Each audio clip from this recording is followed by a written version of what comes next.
12 Years a Slave by Solomon Northup. Publisher's Introduction. Thank you for picking up a copy of 12 Years a Slave by Solomon Northup. We have updated this work into modern English so you can understand exactly what Northup wrote hundreds of years ago. We encourage you to refer to the original version as you listen to this updated work. If you enjoy this book, please share with a friend, leave a positive review on Amazon, and see more updated works at oldbooknew.com. Editor's Preface. When the editor began preparing the following narrative, he did not expect it would become the size of this volume. However, in order to present all the facts that have been communicated to him, it seemed necessary to extend it to its current length. Many of the statements contained in the following pages are corroborated by abundant evidence. Others rest entirely upon Solomon's assertion that he has adhered strictly to the truth. The editor, at least, who has had an opportunity of detecting any contradiction or discrepancy in his statements, is well satisfied. He has invariably repeated the same story without deviating in the slightest detail, and has also carefully reviewed the manuscript, suggesting an alteration wherever the most trivial inaccuracy has appeared. It was Solomon's fortune during his captivity to be owned by several masters. The treatment he received while at the Pine Woods shows that among slaveholders there are men of humanity as well as of cruelty. Some of them are spoken of with emotions of gratitude, others in a spirit of bitterness. It is believed that the following account of his experience on Bayou Boeuf presents a correct picture of slavery in all its lights and shadows as it now exists in that locality. Unbiased as he conceives by any prepossessions or prejudices, the only object of the editor has been to give a faithful history of Solomon Northup's life as he received it from his lips. In achieving that goal, he believes he has succeeded, despite the numerous faults in style and expression it may contain. David Wilson, Whitehall, New York, May 1853. Chapter 1. Having been born a freeman and for more than 30 years enjoyed the blessings of liberty in a free state, and having at the end of that time been kidnapped and sold into slavery, where I remained until happily rescued in the month of January, 1853, after a bondage of 12 years, it has been suggested that an account of my life and fortunes would not be uninteresting to the public. Since my return to freedom, I have noticed the growing interest throughout the northern states regarding the subject of slavery. Works of fiction claiming to depict its features in both their more pleasing and more repugnant aspects have been circulated to an unprecedented extent and, as I understand, have sparked a fruitful topic of comment and discussion. I can speak of slavery only so far as it came under my own observation, only so far as I have known and experienced it in my own person. My objective is to provide a candid and truthful statement of facts, to recount the story of my life without exaggeration, leaving it for others to determine whether even the pages of fiction present a picture of more cruel wrong or a harsher bondage. As far back as I have been able to determine, my ancestors on my father's side were slaves in Rhode Island. They belonged to a family named Northup, one of whom moved to the state of New York and settled in Hoosick, Rensselaer County. He brought with him Mintus Northup, my father. Upon the death of this gentleman, which must have occurred about 50 years ago, my father became free, having been emancipated by a provision in his will.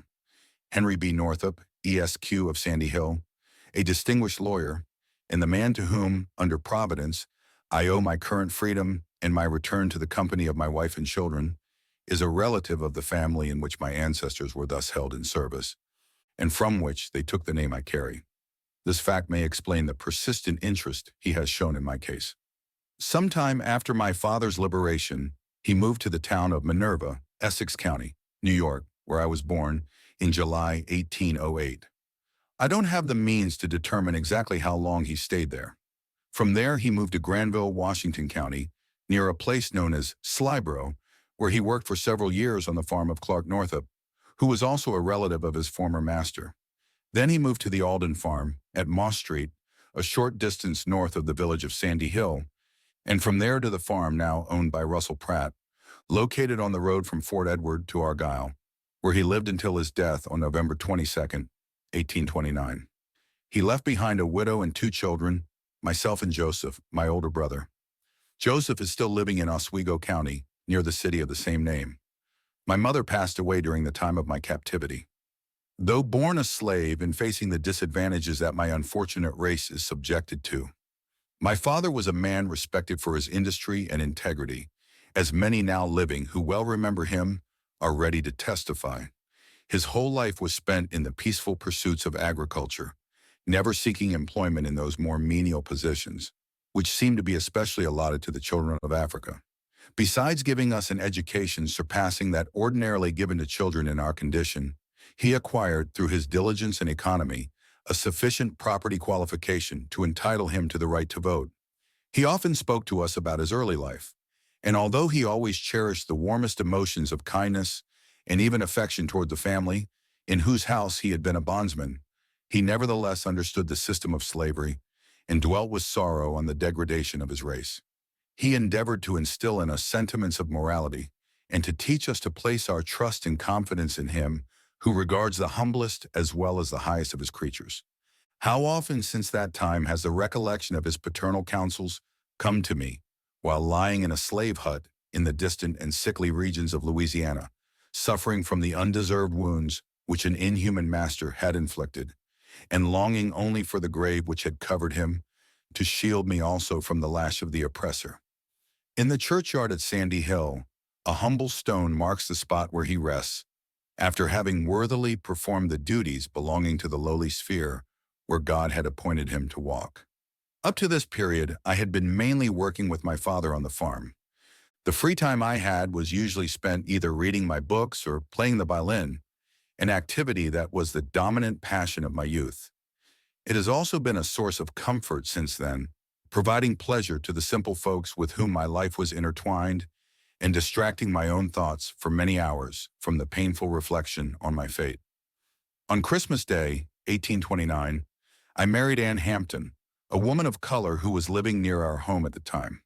The ceremony was conducted at Fort Edward by Timothy Eddy, E.S. Grower, a magistrate of that town, who remains a prominent citizen there. She had lived for a long time in Sandy Hill with Mr. Baird, the owner of the Eagle Tavern, and also with the family of Reverend Alexander Proudfoot of Salem. This gentleman had led the Presbyterian Society there for many years and was well known for his learning and piety. Anne still fondly remembers the great kindness and wise advice of that good man. She is unable to trace her exact ancestry, but her blood is a mix of three races. It is hard to say whether the Native American, Caucasian, or African heritage is more dominant. However, the combination of all three in her background has given her a unique and pleasing appearance that is rarely seen. Although she somewhat resembles them, she cannot accurately be described as a quadroon. A